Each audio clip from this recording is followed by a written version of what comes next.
¿Recuerdas aquellas recetas clásicas de Acción de Gracias que alguna vez hicieron que el hogar se sintiera completo? Llenaban las cocinas de calidez, de risas y del aroma inconfundible de la gratitud. ¿En qué momento dejamos de preparar los platos que nos hacían sentir unidos? El relleno de ostras era el orgullo de muchas mesas sureñas a orillas del mar, un plato que traía consigo el sabor del océano a la fiesta familiar. Se mezclaba pan de maíz desmenuzado con apio, cebolla, mantequilla y ostras frescas del Golfo o del mercado local. El toque salino se fundía con la dulzura del pan de maíz, creando algo humilde pero exquisito. Se horneaba hasta dorarse, con los bordes crujientes y el interior suave y jugoso. Para las familias costeras era un pedazo de hogar, una conexión entre la tierra y el mar. El relleno de ostras nunca fue un lujo, sino una tradición. Una receta que pasaba de abuela en abuela, escrita en tarjetas gastadas por el tiempo. Con los cambios en la refrigeración y los gustos modernos, las ostras fueron desapareciendo de las mesas festivas. Pero quienes aún los recuerdan, juran que el aroma de aquella fuente burbujeante sigue oliendo a celebración. El relleno de ostras era el corazón costero del Día de Acción de Gracias, donde la herencia se encontraba con la sencillez. La ensalada de arándano en molde fue la joya brillante de las mesas de los años 50. Reluciente, color rubí, parecía una obra de arte más que un simple plato. Se preparaba con gelatina, salsa de arándano, piña triturada, nueces picadas y a veces un toque de apio para añadir textura. No era solo comida, era una pieza central que brillaba bajo las luces del comedor. Cada bocado combinaba lo ácido, lo dulce y lo nostálgico. Un equilibrio perfecto entre postre y ensalada. Para las amas de casa de mediados de siglo, representaba hospitalidad y creatividad. Prepararla era casi un ritual. Verter, enfriar y desmoldar con cuidado. Con el tiempo los platos caseros cedieron su lugar a versiones enlatadas y más simples, y este pequeño milagro tembloroso fue desapareciendo. Pero en la memoria aún brilla, un recordatorio de una época en la que incluso las ensaladas se vestían de gala. La ensalada de arándano en molde era la alegría solidificada, el plato que realmente resplandecía en Acción de Gracias. La salsa de menudillos era en otro tiempo el alma misma de la celebración, espesa, sabrosa y cargada de historia. Se hacía con el cuello, el corazón y el hígado del pavo, cocidos lentamente con harina, caldo y paciencia. Su sabor profundo nacía del cuidado, no del costo. Las abuelas sabían lograr esa textura dorada y suave, perfecta para verter sobre el puré de papás, el relleno y las rebanadas de pavo. Cada cucharón llevaba consigo el esfuerzo de quien cocinaba y la esencia de toda la comida. Tomaba tiempo, picar, cocer, remover, pero valía cada minuto. No era una simple salsa, era una lección de tradición y aprovechamiento. Hoy muchos recurren a mezclas instantáneas o la omiten por completo, perdiendo el corazón del banquete. Pero quienes la probaron aún recuerdan su calor, el sabor que unía todos los platos. La salsa de menudillos fue la obra maestra silenciosa de Acción de Gracias, el pegamento que mantenía unidas las memorias y la comida. El soufflé de batata dulce era el plato que difuminaba la línea entre acompañamiento y postre. Las batatas se trituraban hasta quedar aireadas, mezcladas con mantequilla, huevos y azúcar, y luego cubiertas con nueces o una capa crujiente de azúcar moreno. Al hornearse, se transformaba en una nube dorada y perfumada que olía a puro consuelo. Era la elegancia sureña en su máxima expresión, un clásico festivo, indulgente pero familiar. En cenas comunitarias y reuniones familiares, arrancaba sonrisas antes del primer bocado. Su dulzura armonizaba con la sal del pavo, haciendo que nadie la olvidara. En muchos hogares llegó a reemplazar al pastel. Era la estrella de la comida y del postre. Con los años fue desplazado por versiones cubiertas con marshmallows, pero el original sigue siendo insuperable. El soufflé de batata dulce era más que comida, era amor horneado con ligereza, el sabor del hogar vestido para celebrar. La ensalada ambrosía era el cielo servido en un cuenco para las familias del sur convencidas de que toda fiesta merecía algo dulce. Naranjas, piña, cerezas, coco y marshmallows se mezclaban en una armonía cremosa, llena de color y alegría. Servida fría, ofrecía un respiro fresco entre tantos platos contundentes. Para muchos, era lo primero que se preparaba y lo último que desaparecía. Un símbolo de abundancia con un nombre que le hacía justicia: ambrosía, la comida de los dioses. No se trataba de sofisticación, sino de sentimiento. Cada cucharada sabía a infancia, a reuniones en el porche, a risas que se perdían entre los aromas cálidos de la cocina. La ensalada ambrosía se pasaba de mano en mano, no de plato en plato porque era tan bonita como para servir sin admirarla. Aunque hoy haya desaparecido de las mesas modernas, vive en la memoria familiar, un postre que guardaba dulzura y nostalgia. La ensalada ambrosía era el postre del corazón, puro y sencillo. Las ostras gratinadas eran el orgullo de las celebraciones costeras, un plato lleno de memoria, consuelo y discreta elegancia. Las ostras frescas se abrían a mano y su jugo salado se guardaba para humedecer las capas de migas de galletas saladas con mantequilla que las rodeaban.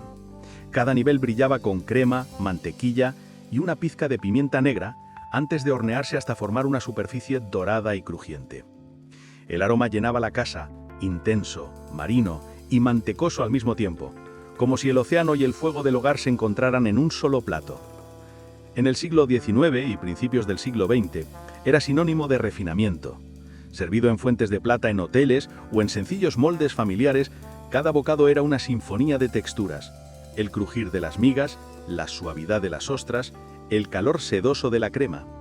En el interior del país, algunas familias lo preparaban con ostras enlatadas, conservando así el sabor del mar incluso lejos de la costa. Era lujo accesible, una forma de probar la elegancia sin derrochar. Con el paso del tiempo las ostras se encarecieron y los gustos se inclinaron hacia platos más ligeros, y así las ostras gratinadas desaparecieron silenciosamente del menú festivo. Pero su espíritu sobrevive en los viejos recetarios, escrito con tinta desvanida, junto a notas como «el favorito de papá». Para quienes lo recuerdan, no era más que comida, era una celebración del lugar y la herencia. Un plato que llevaba el mar directamente a la mesa. Las zanahorias caramelizadas con glaseado de naranja eran el rayo de sol de la mesa de Acción de Gracias, un plato que brillaba tanto como el espíritu del propio día. Zanahorias delgadas, peladas y cortadas, se cocinaban lentamente con mantequilla, azúcar moreno y un chorrito de jugo de naranja hasta quedar tiernas y brillantes. A medida que el almíbar se reducía, cubría cada trozo con un tono dorado mientras el perfume de cítricos y caramelo se esparcía por toda la cocina. Las amas de casa de los años 40 y 50 adoraban esta receta, no solo por su belleza, sino por la esperanza que transmitía. Simbolizaba días mejores después de tiempos de escasez. Su color vibrante reflejaba el optimismo de una era fascinada por la luz, la abundancia y la alegría. Servidas en cuencos de cristal tallado o bandejas de Pyrex relucientes, las zanahorias capturaban la luz como pequeñas joyas, un toque de color entre los tonos terrosos del banquete. A los niños les encantaba su dulzura, a los adultos su elegancia. Recordaban que incluso los ingredientes más simples podían transformarse en maravilla.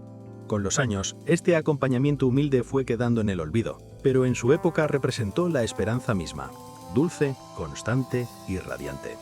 La alegría de convertir lo ordinario en algo hermoso. El apio relleno de queso pimiento fue alguna vez el preludio de la cena de Acción de Gracias. Crujiente, cremoso y lleno de promesa. Mucho antes de que los aperitivos se volvieran elaborados, esta sencilla delicia era un clásico infaltable. La receta era pura genialidad. Bastones de apio frescos rellenos con una mezcla de queso cheddar rallado, pimientos picados y la cantidad justa de mayonesa para unirlo todo.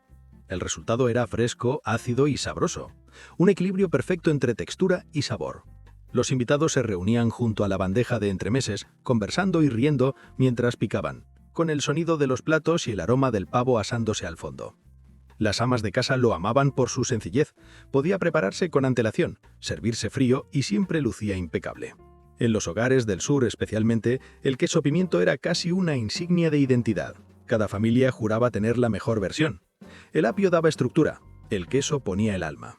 Con el tiempo este clásico discreto fue reemplazado por modernas tablas de quesos y aperitivos sofisticados, pero había en él una honestidad que hoy cuesta encontrar. Fresco, hecho a mano y lleno de nostalgia. El apio relleno de queso pimiento no era solo un bocado, era hospitalidad pura, pequeña, sencilla y sonriente. La ensalada de uvas con crema agria y azúcar moreno era la elegancia inesperada del medioeste estadounidense. Surgió en los años 50 y 60, cuando las amas de casa comenzaron a experimentar con recetas sin horno, pero que igualmente deslumbraban en la mesa. Uvas verdes y rojas, lavadas y secas, se mezclaban con una capa espesa de crema agria y se espolvoreaban generosamente con azúcar moreno que al enfriar se fundía en una fina capa de caramelo. A veces se añadían nueces o pacanas para un toque crujiente. Servida en cuencos de cristal tallado, brillaba como un postre y sabía como tal, dulce, ácida y cremosa al mismo tiempo. Era el tipo de plato que sorprendía a todos, capaz de detener una conversación con el primer bocado. Aportaba frescura a un banquete lleno de sabores densos, un contrapunto brillante al relleno y la salsa. Para muchos fue la primera ensalada que realmente amaron. Encajaba a la perfección con la fascinación de la época por los contrastes dulces y salados y la belleza sin esfuerzo. Con el tiempo fue desapareciendo, eclipsada por postres más modernos, pero para quienes la recuerdan, una sola cucharada basta para revivir la risa de las mesas largas, el tintineo de los vasos y la dulzura tranquila de la familia reunida. La sopa falsa de ostras fue una de las creaciones más ingeniosas de la Gran Depresión, una prueba de que la escasez podía transformarse en abundancia. Nacido de necesidad, era un asado sin bebé. Las familias que no podían permitirse mariscos frescos hallaron la forma de imitar su textura y sabor con galletas alabas desmenuzadas, cocidas en leche, mantequilla y caldo de cebolla. Las galletas se ablandaban justo lo suficiente para volverse sedosas, mientras la leche formaba una base cremosa y reconfortante. Unas gotas de salsa inglesa o sal de apio bastaban para darle ese toque marino capaz de engañar al olfato y a la memoria. Servida con un poco de pimienta, parecía auténtica, y más aún, sabía a hogar. Caliente, abundante y honesta. Este plato simbolizaba la resiliencia de quienes cocinaban con lo que tenían, especialmente de las mujeres que no se renovaban a dejar que la escasez robase la dignidad de la mesa. No se trataba de imitación, sino de imaginación. La sopa falsa de ostras transformaba ingredientes cotidianos en algo especial, demostrando que incluso en los tiempos difíciles, la esperanza podía hervir lentamente en una olla. El puré de nabos con nuez moscada fue en su día el protagonista de los inviernos, terroso, aromático y dorado como la luz del sol. Antes de que las patatas se adueñaran de todo, los nabos eran apreciados por su dulzura sutil y su capacidad de crecer en tierras frías. Pelados, cocidos y triturados con mantequilla y crema, se convertían en una crema terciopelada. Un toque de nuez moscada añadía la elegancia que transformaba sus raíces humildes. El aroma llenaba las cocinas de calidez y su color iluminaba el plato junto al pavo o al cerdo asado. Era sencillez en su forma más pura, nutritivo, honesto y reconfortante. Las generaciones mayores juraban que ningún vegetal acompañaba mejor a la salsa. Pero con el tiempo y el reinado absoluto de la patata, los nabos quedaron relegados al recuerdo y a las tarjetas de recetas amarillentas. El puré de nabo con nuez moscada fue el alma silente del Día de Acción de Gracias, una prueba de que hasta las raíces más humildes pueden convertirse en algo bello. El relleno de pan con piña fue la respuesta moderna y alegre de la posguerra. Nació del optimismo y de la nueva era de los alimentos enlatados. En los años 50, las despensas brillaban con latas relucientes y la piña en conserva se convirtió en símbolo de prosperidad y modernidad. Las cocineras ingeniosas la incorporaron en todo: postres, carnes y, por supuesto, el relleno festivo. Su dulzura ácida se mezclaba con la mantequilla, el pan y la salvia, dando al clásico sabor de hogar un toque tropical. Los cubos de pan absorbían el caldo y la mantequilla, quedando tiernos por dentro y dorados por fuera. Los trozos de piña se añadían al final y al hornear se caramelizaban creando destellos dulces en cada bocado. Era un plato brillante y optimista, fiel reflejo de su época. Aparecían mesas familiares por todo el país, servido en moldes de Pyrex o anillos decorativos. El aroma, mezcla de hierbas y fruta, bastaba para hacer sonreír a los invitados. Hoy casi nadie lo recuerda, pero en su tiempo el relleno de pan con piña fue la encarnación de la esperanza doméstica. Ingenio, creatividad y alegría hechas receta. El pastel de mantequilla de manzana era el otoño hecho postre. Una rebanada bastaba para envolver toda la estación en dulzura y calor. Su esencia era la mantequilla de manzana. Manzanas cocidas lentamente hasta quedar oscuras, espesas y perfumadas con canela, clavo y nuez moscada. Mezclada en una masa sencilla de harina, azúcar y huevos, daba lugar a un pastel húmedo, especiado y profundo sin ser pesado. El olor al hornearse llenaba la casa de hogar y cosecha. Para las familias rurales era una forma de aprovechar las conservas antes de la nueva temporada. Para las urbanas, un vínculo con la tierra y sus ritmos. Algunos lo cubrían con glaseado de caramelo o crema de queso. Otros lo dejaban desnudos, confiando en el dulzor natural de la fruta. Servido en vajilla de flores o platos de hojalata, siempre resultaba especial. Cada miga guardaba memoria, de cocinas cálidas, de árboles otoñales, de manos pacientes. Con el tiempo, los pasteles en caja y las mezclas instantáneas lo desplazaron, pero ninguno logró capturar su alma. El pastel de mantequilla de manzana sigue siendo un himno callado al hogar, a la lentitud y al amor cocido a fuego lento. La ensalada de zanahoria y pasas era el sol servido en un cuenco, brillante, sencilla y alegre. Se asomaba en las mesas de mediados de siglo como un respiro fresco entre cacerolas y salsas.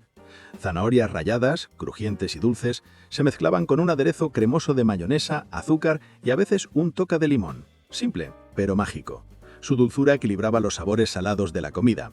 Las amas de casa lo adoraban porque no requería cocción ni complicaciones, solo mezclar y enfriar. Era belleza y sencillez caminando juntas, prueba de que lo humilde podía ser alegre. Algunas familias añadían piña o coco, otras la mantenían tal cual, como la hacían sus madres. Servida en cuencos de cristal o sobre hojas de lechuga, parecía brillar con luz propia. Los niños la amaban, devorándola entre bocados de pavo y puré. Con el tiempo las ensaladas se volvieron verdes y las modas más saludables, y esta pequeña joya oranja desapareció casi sin ruido. Pero para quienes la probaron, su sabor sigue siendo pura nostalgia. Tardes de risas, soles calientes y familia reunida. La ensalada de zanahoria y pasas no era solo un plato, era felicidad servida fría. El pato falso con manzanas y cebollas fue el milagro culinario de la Gran Depresión, una prueba de que la escasez podía transformarse en abundancia. Nacido de necesidad, era un asado sin ave. Las familias que no podían permitirse un pato creaban su propia versión con carne molida de porco, ternera o incluso legumbres, mezcladas con pan rallado, hierbas y especias. Se enrollaba con cuidado y se horneaba junto a manzanas y cebollas en rodajas. El resultado era tierno, sabroso y ligeramente dulce, con un aroma que llenaba la casa de ilusión y fiesta. Las manzanas se volvían melosas, las cebollas doradas y todo parecía más abundante de lo que era. Las amas de casa lo servían con orgullo. Era sabor y dignidad en tiempos difíciles. Se cortaba en rodajas perfectas, adornado con perejil o jugos del propio horno. Servido con puré o hojas de nabo, convertía un domingo cualquiera en celebración. El pato falso no era solo ingenio, era alquimia emocional. Convertir la necesidad en alegría, la carencia en belleza. Hoy casi nadie lo prepara, pero su espíritu sobrevive en las historias de quienes supieron resistir con creatividad como ingrediente secreto. ¿Qué plato olvidado del Día de Acción de Gracias recuperarías? Cuéntanoslo abajo. Y si te ha conmovido, dale a me gusta y suscríbete a Vivir como antes para seguir compartiendo estos recuerdos.